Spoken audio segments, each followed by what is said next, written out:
The trouble began the day 6-year-old Tommy brought home a leash from the park. It was old, frayed, and smelled like damp earth. He was ecstatic.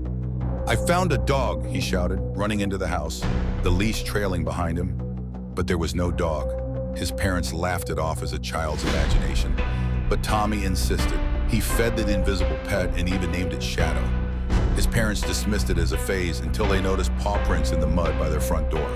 At first, it was small things, the sound of claws clicking across the hardwood floors, bowls of food left out by Tommy being mysteriously empty, and the faint impression of a dog curling up at the foot of Tommy's bed.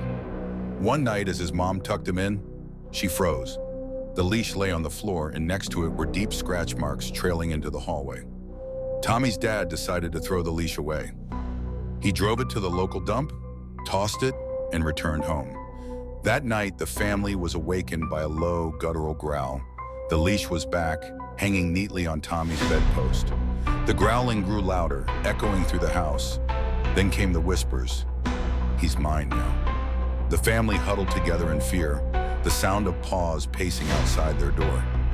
Desperate for answers, Tommy's parents searched the park where he found the leash. An elderly groundskeeper told them about a dog named Shadow, who had been fiercely loyal to a boy years ago. The boy had died tragically in a car accident, and Shadow refused to leave his grave. When the dog passed, his leash was buried nearby. The groundskeeper warned, "That leash binds the dog's soul to whoever takes it." They tried everything. They tried burning the leash, but it wouldn't catch fire. They buried it, but it reappeared on Tommy's bed. Shadow's presence grew more aggressive, growls, scratches, and even bite marks on Tommy's dad's arm. Finally, they returned to the park, placing the leash on the boy's grave with a tearful apology.